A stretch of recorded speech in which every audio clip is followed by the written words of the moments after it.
Walitti bu'iinsi naannoo raayyaaf Allamaaxaa ture milishoota naannoo jiraniin kan uumameedha jechuudhaan ittaanaan pirezidaantii naannoo Tigraay kan yeroo leetinaant jeneraal Taaddasa Warrade beeksisan.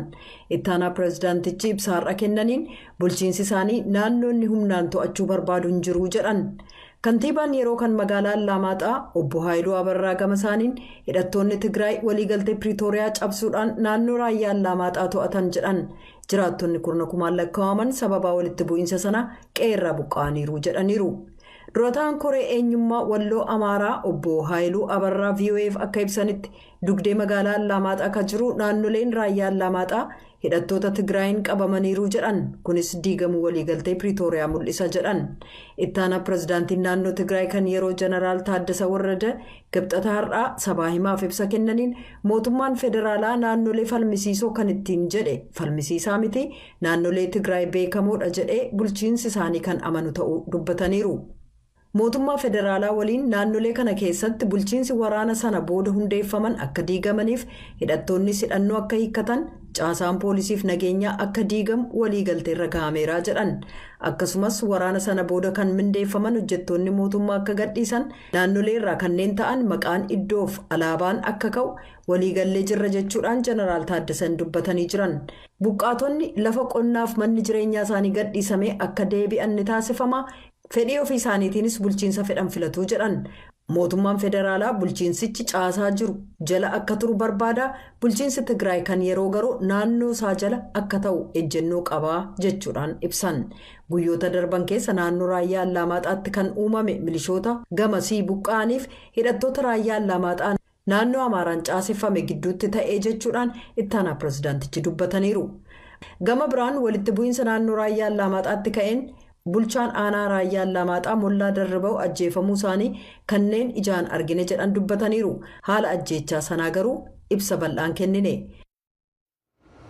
Quubsama baqattoonni Eertiraa keessa qubatanii jiranuu fi godina Gondarii kaabaa aanaa Daabaat bakka Alamwaat jedhamutti argamu keessa namni jiran tokko mucaan isaanii qaama hin beekamneen jalaa fudhatame mucaa isaanii kana deebisanii argachuudhaaf birrii 400,000 gaafatamuu isaanii sagalee Ameerikaatti himanii jiru. Lammi Eertiraa kan ta'anii obbo Mohaammed Usumaanii mucaan isaanii kan waggaa 12 Amaan Mohaammed guyyaa 13 dura bitootessa 26 bara 2016 yommuu mana barumsaarraa gara manaatti deebi'aa ture namootaan eenyummaan isaanii hin beekamne konkolaataa baajaajii jedhamuun butamii bakka hin beekamnetti dhoksanii jiru.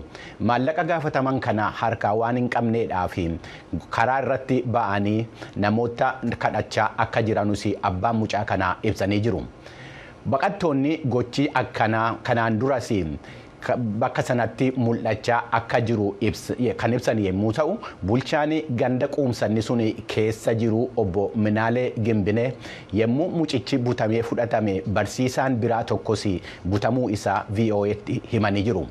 Buqqaatonni quubsama Alamwaat keessa jiraatan akka sodaa nageenyaa qabanu kan ibsuu isaanii kan eere gabaasaan VOA Gabre Mikaa'el Gabramadiin dhimma kanarratti dhimma barataa mucaa kanaatiin wal qabate hanga'oota naannootii fi qaamolee nageenyaa irraa deebii argachuudhaaf yaalii taasisus dhimmicha ordofaa jirra jechuu irraa kan hafe bal'inaan odeeffannoo dabalataa kennuu akka hin dandeenye himuu isaanii beeksisee jira. Yommuu gara oduu biraatti darbinu immoo haleellaa Iraanii Israa'el irratti raawwatteen wal qabate akka babal'achaa hin deemnee fi yeroo ammaa waan sodaan mul'achaa jiruuf pirezidaantiin Joo Baayidenii fi muummichi ministeeraa Iraaqii wal arganii dhimma kana irratti mari'achuun isaanii beekameera. Oduun kun ittaanee isinii dhiyaata.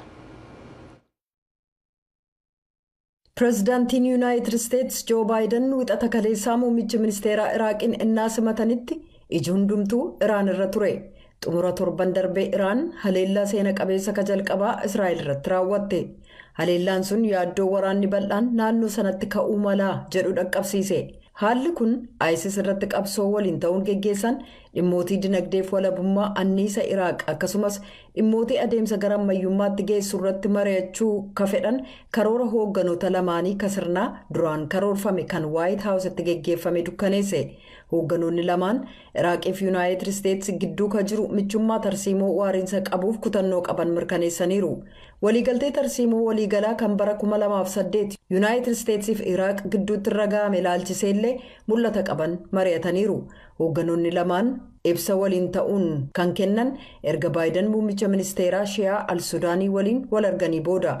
Gama biraan aangawoonni White House Iraan haleellaa sana geggeessuu dura of eeggachiisa ifaaf cimaa kennitee turte gabaasa jedhu falmaniiru. Dubbii himaan nageenya biyyoolessaa Joon Karbii gabaasa akkasii kan waa'een baafnettiin jedhan. Karbiin akka jedhanitti mee yaadaa Iraan ennaa kaatee Israa'eliin bilbila kaaftee Israa'el kiruuz misaayilaa 300 dirooniidhaan si haleeluufan jedha jettee ennaa akeekkachiistu jedhan. Kun hin taane jedhaniiru. Itti dabaluudhaanis deebii Israa'el kennitu murtii Israa'el murteessitu jedhanii dhimma isaa isaanumaaf dhiifnaa jedhan. Yuunaayitid Isteets haleellaa qilleensarraan Iraan geggeessite akka kufaatitti ibsitus hoogganaan Iraaq walitti bu'iinsa Israa'eliif Hamaas gidduu naannoo sana keessatti yaaddoo guddaa ta'uusaa hubachiisaniiru. Arjoomtonni addunyaa deeggarsa Sudaaniif kan oolu doolaara biliyoonii 2.1 gumaachuu isaanii pirezidaantiin biyya Faransaay Imaanu'eel Maakaaroon beeksisanii jiru. Biyya wal waraanaan bututte Sudaan keessa ka jiru rakkoo gargaarsa namoomaa hanqisuuf jecha arjoomtonni sadarkaa addunyaa doolaara biliyoona 2.1 gumaachuuf waadaa seenaniiru jechuudhaan pirezidaantiin Faransaay Imaanu'eel Maakroon beeksisaniiru. Maakroon kana ka dubbatan tattaaffii gargaarsaa maallaqni akkaan itti hanqateef deeggarsa walitti qabuuf ka qophaa'e konfiraansii sadarkaa addunyaa Paaris keessatti geggeessame innaa xumuramu haasaa dhageessisaniin ture. Muummichi barreessaan tokkummaa mootummootaa Antooniyoo Guuteresh addunyaan uummata Sudaan akka hin irraanfanne gaafatanii wal waraansi erga jalqabee waggaa tokko guute kun akka dhaabatuuf waamicha dabarsaniiru. Niiyork keessatti ibsa gaazexeessotaaf kennaniin Guuteresh waraanni kun waraana siiviilota hedduutti lakkaa'aman galaafateef hedduutti kan lakkaa'aman kanneen qaamni isaanii hir'ate irratti geggeeffame jedhan. Waraanni kun waraana uummata miliyoona 18 kanneen beelli hamaan isaan mudate irratti geggeessame jedhanii hawaasichi baatii dhufu keessa balaan beelaa isa mudachuuf jira jedhan. Ministiriin haajaa alaa Jarmanii Annaleendaa Baayerook akka jedhanitti balaan kun balaa harki namaa fidee iji keenyatu arguu addunyaarraa hamaa akka ta'e rakkoon daa'imman qe'ee ofiirraa buqqa'uu geggeessamaa jira. Garuu jedhan Annaleendaan wal waraansi kun waggaa lammataa qabatee ennaa jirutti keessumaa oduu guyyaa guyyaatti dhageenyu keessaa irraanfatamaa adeeme jechuun ni danda'amaa jedhan.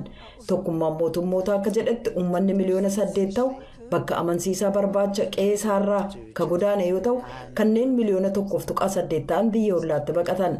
Wal waraansi sun lubbuu namoota 14,000 olii yoo galaafatu kanneen 33,000 ta'an madeessee jira. Uummatichi walakkaan jechuun miliyoona 25 kan ta'u gargaarsa namoomaa eeggachuuf dirqameera. Gara biraatiin walga'ii idilee addunyaa dhimma gargaarsa namoomaa Sudaan irratti magaalaa Paaris keessatti taasifame irratti Yuunaayitid Isteetsi gargaarsa dabalataa doolaara miliyoonii 100 arjoomuu ishee beeksiftee jirti. Gumaachi haaraan kun gargaarsi namoomaa Yuunaayitid Isteetsi amma ammaatti Sudaaniif taasifte biliyoonii 1 akka ga'u kan taasise yommuu ta'u, gargaarsichis lammiilee Sudaanii biyya keessatti jireenya isaanii irraa buqqa'anii fi warreen biyya ollaatti baqatanii fi kan oolu akka ta'e beekameera. Namootni wal waraansa Sudaan kanaan wal qabatee jireenya isaanii irraa buqqa'anii fi gargaarsi namoomaa isaan barbaachisu miliyoonii 25 akka ga'uus ibsameera.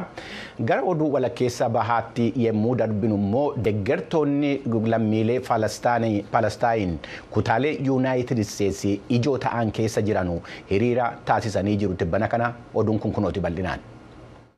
Deeggartoonni Faalisxiin wixata kaleessaa daandii Yuunaayitid Isteets hedduu kan kutaalee Shikaagoo, Ilinooyi, Kaalifoorniyaa fi Niiyork kutaalee Paasifik kaaba gama dhiyaa keessaaf riqicha beekamaa kutaa Kaalifoorniyaa jiru irratti namoonni baay'een hiriiruudhaan imala guyyaa danqanii oolan. Deeggartoonni Faalisxiin waraana Gaazaa mormuudhaan kutaa Kaalifoorniyaa Saan Firaansiskootti kan argamu riqicha Goolden Geet jedhamu cufan.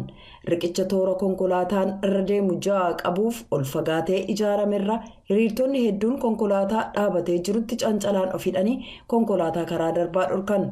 Poolisiin daandii gurguddaa to'atu kan Kaalifoorniyaa akka jedhetti namoonni 20 to'annaa jala oolaniiru. hiriirri mormii kun daandii konkolaataa gam lamaaniin dhufu yeroo hanga tokkoof yoo danqanis daandiin martinuu amma banameera. Oregon keessaa namoonni daandii danqan jedhaman 52, niiwuork keessaa hiriirtonni mormii 150, shikaagoo keessaa kanneen 10 ol ta'an to'annaa jala ooluu isaanii poolisiin beeksiseera. Akka gabaasa Associated Pressitti deeggartoonni Faalistiinotaa daandiiwwan gurguddoo riqichaawwan magaalaalee gurguddoo danqan kun yeroodhaaf daandii gara buufata xayyaara sadarkaa addunyaa shikaagootti argamu kan O'Hare'itti geessu cufanii turan. Imaltoonni hangi tokko konkolaataa ofii keessaa ba'anii gara buufata xayyaaraatti miilaan akka deeman dirqisiise. Erga onkoloolessa 7 Hamaas haleellaa Israa'el irratti raawwate qabee shikaagoo keessatti guyyaa guyyaadhaan hiriirri farra waraanaa geggeessamaa ture.